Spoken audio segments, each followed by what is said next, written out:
Hi guys, welcome back to the Library of Alexandria. Today guys, boost the index cards, which means it's time for another tag. This particular tag is the no disclaimers tag that you may have seen floating around. A bunch of people have done this. I was originally tagged by Jay at Captured in Words to do this. I've been tagged by a couple other people since then, and I have just delayed. So, without wasting any more time, let's get down to business. And the no disclaimers tag. So there may be some hot takes up in this beast. It's probably just gonna be complaining for 15 minutes or whatever it is. So let's see what we got. Question number 1. Which trope in books annoys you the most? Hands down, the most annoying trope in any book is the danger makes me horny trope. I'm not sure if that's a trope, but I coined it, if it wasn't one already, when I read the book Ashes of the Sun by Django Wexler, because there's a character in that who really ruined my enjoyment of that book. Because the danger makes me horny trope is when you've got this character that's just like, they got some kind of thing where they're just like, you mean we might be killed? Oh, let me do you, or whatever. And they're constantly putting everyone in danger because they're always like rushing in without thinking because that gets them excited. I hate it. Because 1, it's terrible decision making. 2, it's just stop being so dang like Randy in my freaking books. The absolute worst, even worse than Ashes of the Sun, the absolute worst example of this in any medium is the character Jack from Mass Effect 2.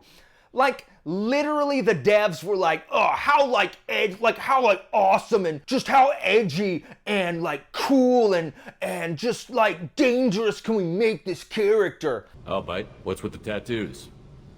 Some are for prisons I've been in. Some are for kills. You know, good ones. Some are for things I've lost. Those aren't your business. They're nobody's business. I hate Jack. I don't know anybody. I've never met anybody who liked Jack from Mass Effect 2. But anyway, we're talking about books. But I hate that trope. I just don't like it at all. And if I'm gonna say a trope that a bunch of people know of, it's the miscommunication trope. The miscommunication trope is dumb. Like when your plot hangs on the fact that people aren't talking to each other, or someone overheard something and is like, oh, mad about it now, like in freaking ACOTAR or in any sitcom. Like, I hate that. It's so stupid, it's lazy, and it's bad writing. And people don't overhear people talking about them in real life almost ever. So it's dumb. Boosh. Question number 2, which writers do you feel are overrated or overhyped? So, Jake, in his version of this tag, went on a big long rant about the word overrated. I don't dislike the word overrated the way that he does, mostly because I am prone to hyperbole, and I'll say overrated all the freaking time. So, the difference between overrated and overhyped for me, overrated is when everybody talks about something and like it's just not as good as people say it is. Why? Because I am the sole arbiter of truth.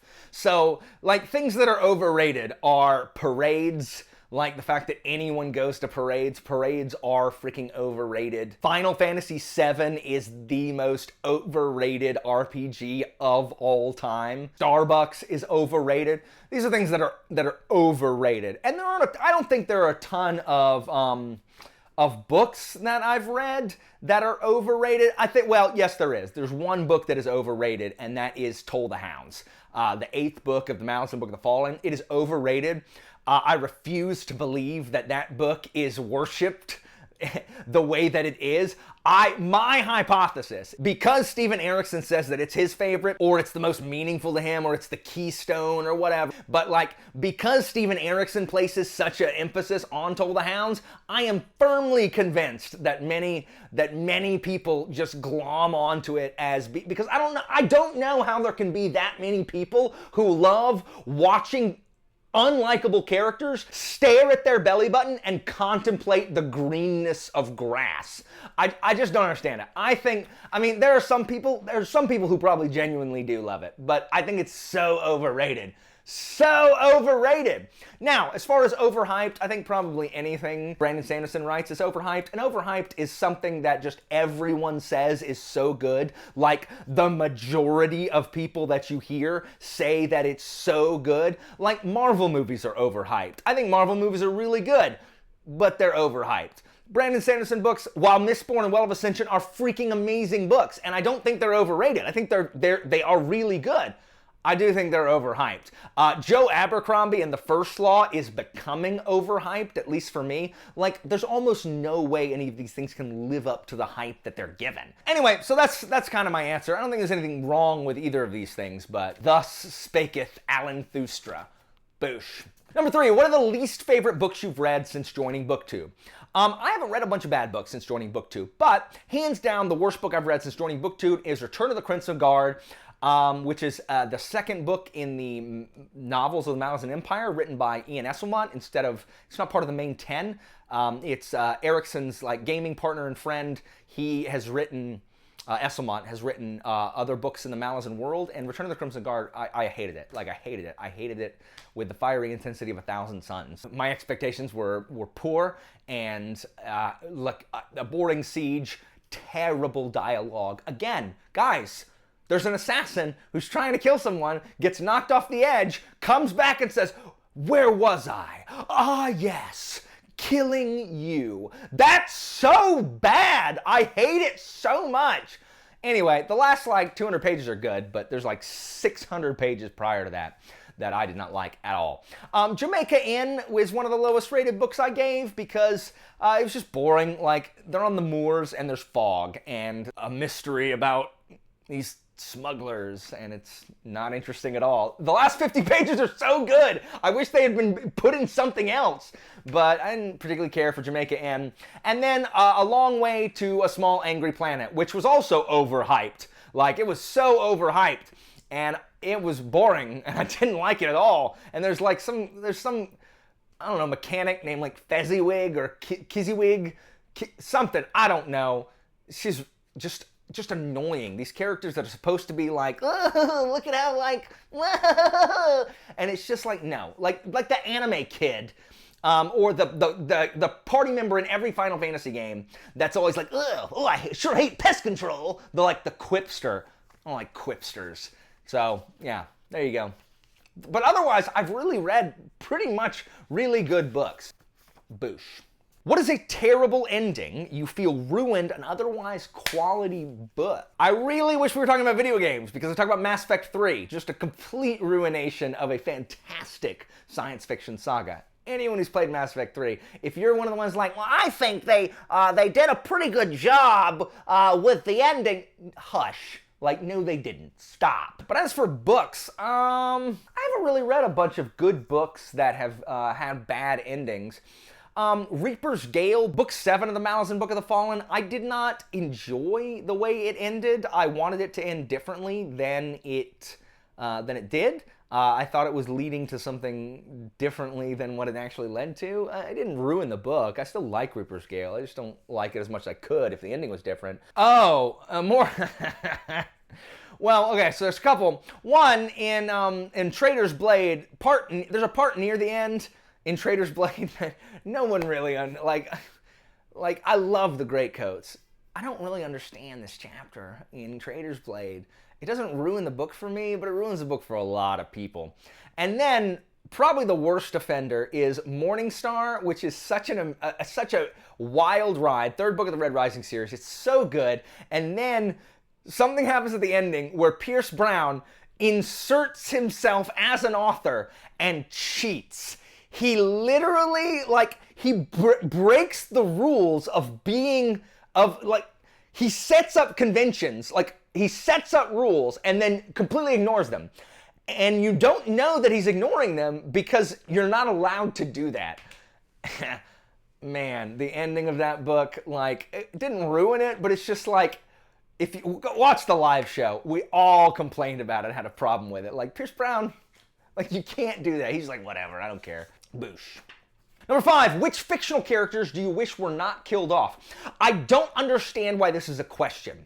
No one ever answers and says, oh, that one guy from this thing. No one ever, it's too spoilery. It's too spoilery. My avoiding all spoilers kind of answer is gonna be, I like when characters die. I hate the resurrection trope. I think authors bring characters back way too much. And like, characters need to have consequences for their actions, a consequence for their choices. It drives me insane how plot armor every character has and how often they bring them back from the grave.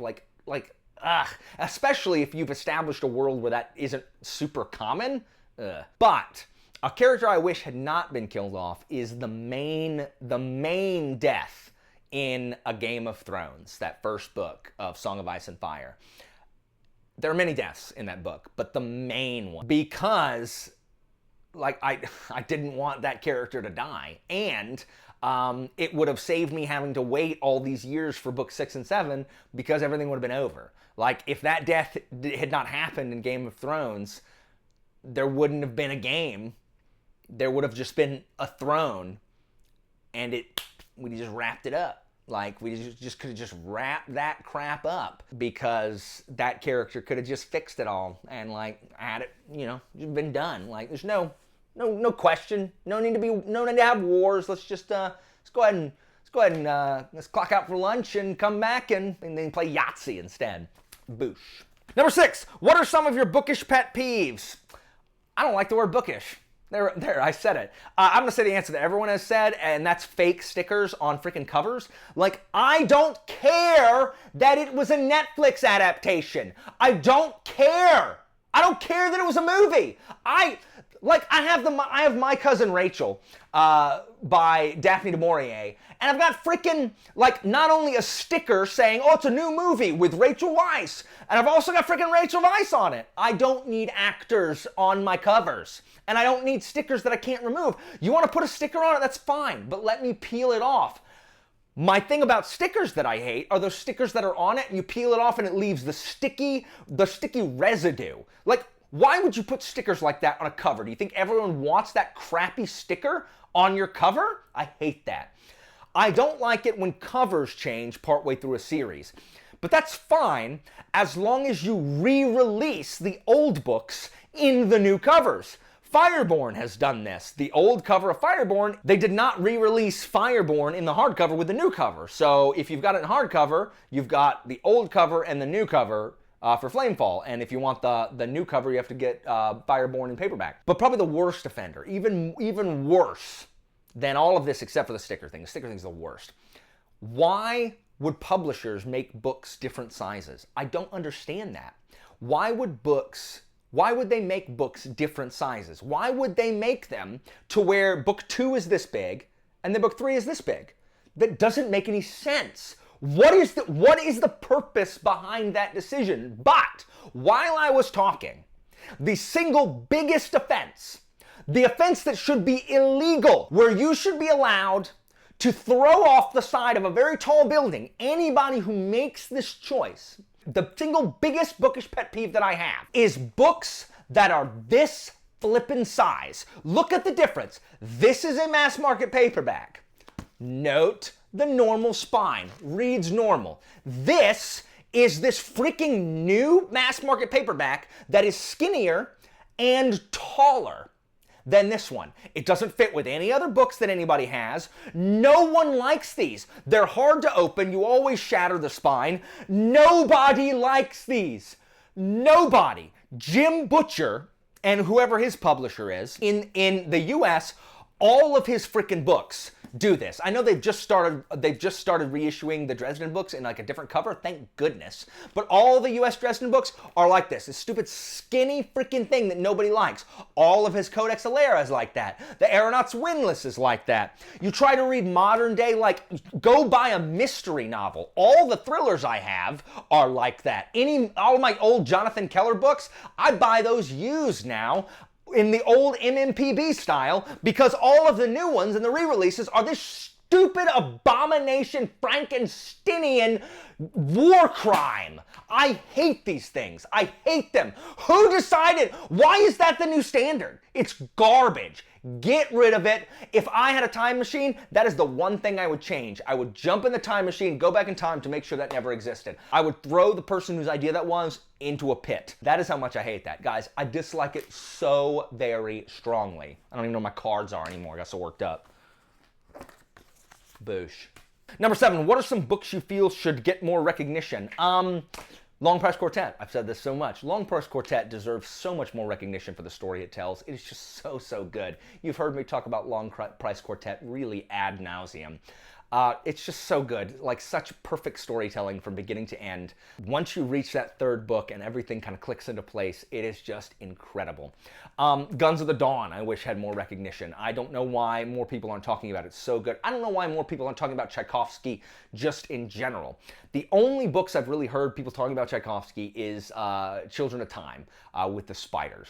Otherwise, I almost never hear anybody talk about Adrian Tchaikovsky, and I think people should talk about him more because Guns of the Dawn is so freaking good. I don't think Greatcoats gets the recognition it deserves. Sarah just finished them, and we were talking. I hear so often people talk about how much they love friendships in books. They love, just such good friendship.